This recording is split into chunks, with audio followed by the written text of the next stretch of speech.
ahensya po yun. Nasa kanila po yung mga sinusoling mga bonds and then sa insurance po, nasa mga ahensya po. So wala po sa amin. Wala kang record. Pero na-inform kayo? Nag-update po sila sa amin nung mga nadidelay, yung mga kailangan na... Pero less the amount, like the amount for the performance bonds. po, wala po yung amount. Can you have a list of those Yes po. projects? Maybe you want to submit to this committee. We'll do po, Your Honor. Projects. We'll do po. So, you will be submitting to this committee the report where the delayed projects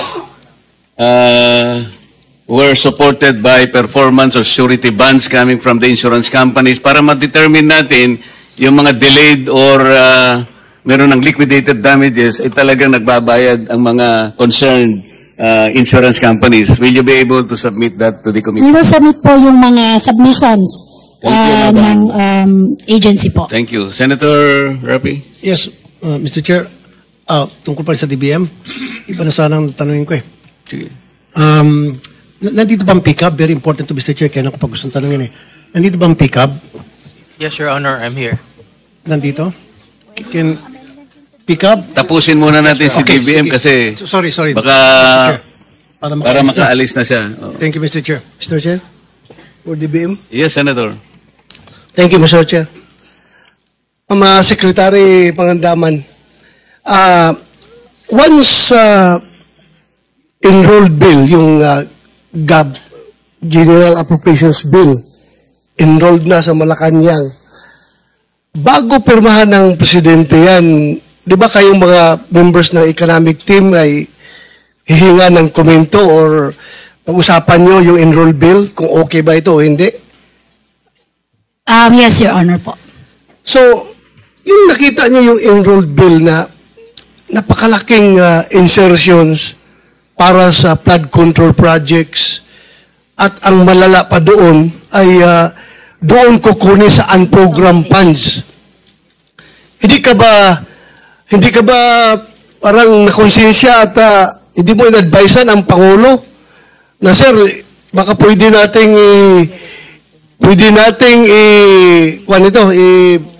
line veto itong mga items na ito dahil baka lulubog tayo sa utang nito dahil napakalaki po itong halaga para sa flood control projects.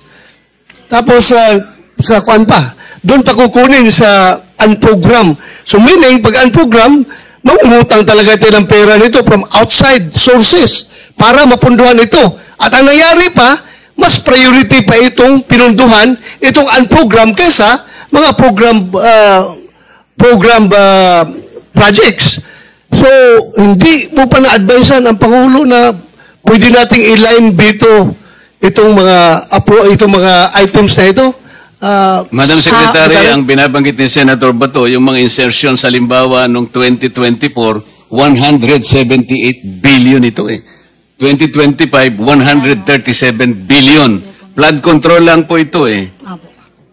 Kaya ang tinatanong po niya, di ba sumagi sa isip niyo na advisean ng Presidente, Sir, masyado pong malalaki po yung insertions. Ano po ang sagot niyo? Yung sa 2025 po, doon po nagkaroon ng direct veto doon sa ating President's budget. Meron pong almost mga 27 billion po na niline veto. And then all the rest po, lahat ng changes po doon sa ating General Appropriations Act, naging for issuance of SARO po siya. Tinitingnan din po kasi ng ating mga economic managers din po, yung paglago po ng ating ekonomiya. Nagkaroon po ng study po ang ating DepDev na kung ang budget po, syempre po yung ceiling po na yan, meron po yan implication kung gaano kalakas yung ekonomiya, no? So, yun din po, tinignan po natin yung mga possible na pwedeng maging implication ng pagbaba ng level ng budget at kung hindi po, kung magkakaroon po tayo ng reenacted budget. Yun po yung mga tinitingnan po namin ng mga panahon na yun. Kaya po, pero po, dito sa 2025 General Appropriations Act, Yun nga po, nag-direct veto na po tayo at more than 800 billion po of projects ang hindi na i-release kaagad dito sa itong taon po to. Yes po, Secretary, pero Mr. Chairman, wala kayong na-direct veto na flood control projects. 26 billion po meron po. Meron. Thank you. Meron Thank you. po. Thank you, Mr. Chair. Thank you. Secretary, on June 23, 2023, this is 2 years ago, you wrote former Secretary Manuel Bunuan in regard to the proposed fiscal year 2024 national budget, expecting the submission of the outcomes, performance indicator targets, and details of the PAPs. In the third paragraph of your letter on page 2, you wrote this, and I quote, "As elaborated in our previous letter, may we respectfully remind your good office to exercise strict adherence to the approved amounts per PAP, specifically for the foreign assisted projects, considering that the recommended amounts have undergone review and evaluation by the DBM." Do you confirm this?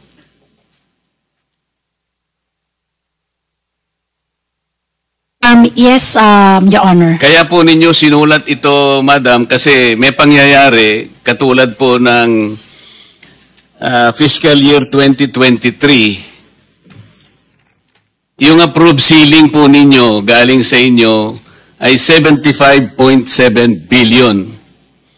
Ang ginawa po ng DPWH, Yusek Kati, you have to pay attention to this, yung 75.7, ginawa po yung 70.7. Ibig sabihin, binawasan nyo ng 5 billion.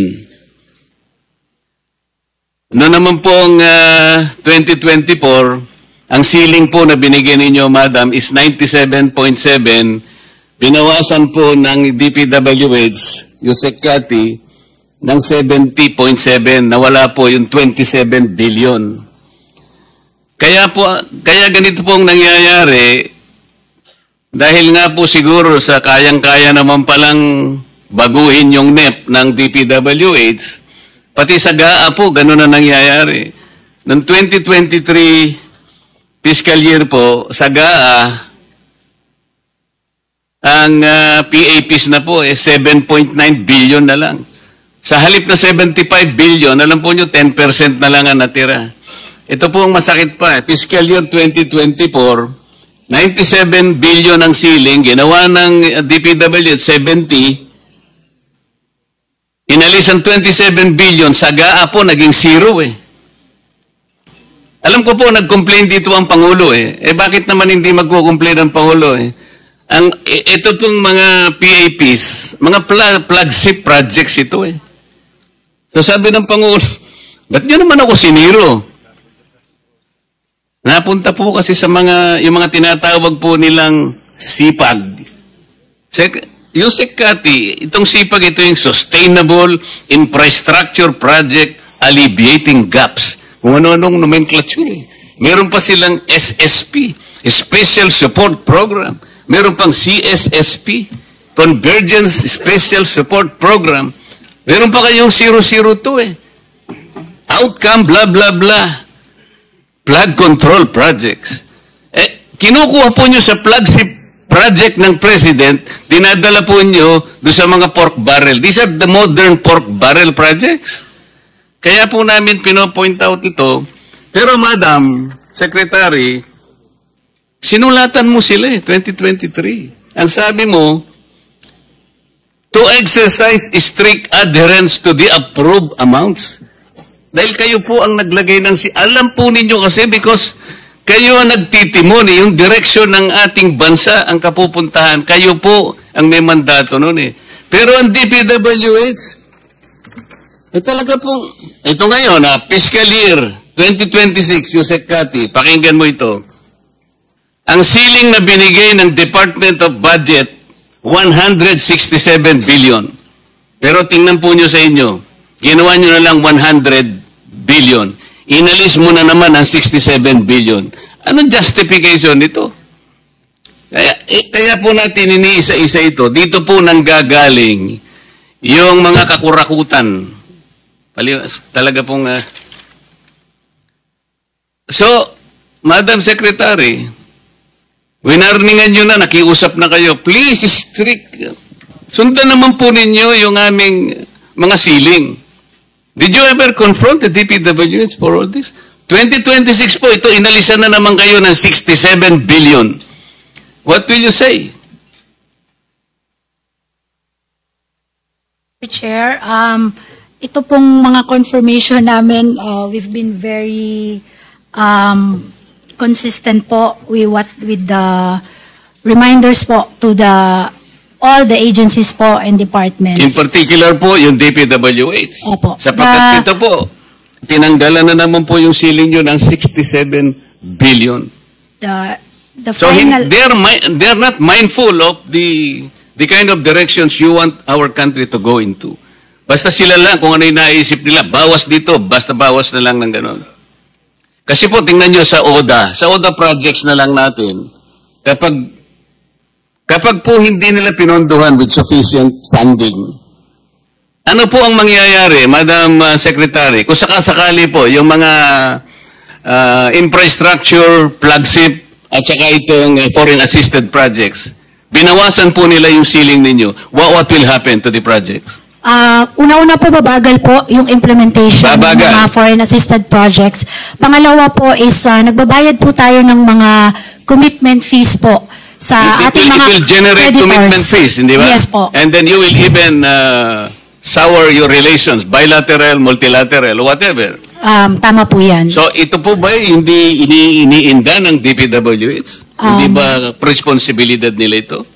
Alam naman po ng DPWH po yung implication ng mga ganito. Even DOTR po, sila po kasi yung dalawang departments na matataas ang mga foreign assisted projects. Hindi kayo makakapag-issue ng forward obligation authority. Tama? Yung CAF, wala kayong may-issue yung certificate. Kaya po yung mga funding companies, medyo kinakabahan din sila. Bakit kaya? Di ba? Ito lahat po ang ano. So, alam po namin, nagmamadali kayo, Madam Secretary. Kung wala, may itatanong po yung mga kasama namin. Senator Rapi? Not with the DBM. Sige lang, Mr. Chair, before we really, we allow Secretary Mina to go, ito pong pinag-usapan, no, in line with the chairman's questioning, kasi alam niyo naman, I've been very supportive of the infrastructure projects, lalo na advocacy po natin yan. Ano po yung maging epekto nito? Nagkaroon ba tayo ng default or delay? Kasi this will not give a good picture of us to our creditors in the international community. Yung totoo po, nagkaroon ba tayo ng delay because of this, na napunta tayo sa unprogrammed appropriations na dapat parang common sense, na dapat pag priority programs, flagship, dapat nasa program appropriations. Nagkaroon ho tayo ng delay. I was given an information na nagkaroon tayo ng delay. Yes, Your Honor, nagkaroon po ng delay sa implementation ng mga projects. And what is the impact of that delay, Madam? Po, yung commitment charges na binabayaran po natin. Tapos minsan po kasi, pag humaba na po yung nag-extend, ang mangyayari po, there will be several extensions. So, nagmamahal po yung mga proyekto. Kasi as time, as we go further, of course, minsan nagmamahal po yung mga ginagamit nila para dyan sa mga projects po nila. I can actually also ask po our team to provide po yung mga delays. Si DepDev po ang merong data po, no, information ng mga foreign assisted projects po. Not to mention the socio-economic benefits that should have inured to the communities, di ba? Right, Your Honor. Thank you. So kung wala na pong itatanong ang mga ibang kasama natin, Senator Erwin, wala na. So, Madam, salamat po sa inyong panahon and meron ka pang wala ka nang gusto sabihin. Gusto ko lang po sabihin, Mr. Chair, na tuloy-tuloy po yung hearing ngayon sa House of Representatives. Salamat po. Okay. Salamat po at salamat sa inyo. Sana po sa susunod makarating pa rin kayo. Thank you. Mr. Chair, since wala na yung si Secretary Pangandaman. Pwede ba i-direct ko muna yung tanong? Okay, now. Less than Thank 3 you. minutes lang to. Sige, sige. Thank you, Mr. Chair. Nandito ba si Dr. Pericles ba to? Pericles. Pericles po, Your Honor. Pericles, okay. Yes, sir. Dapat may issuean ka ng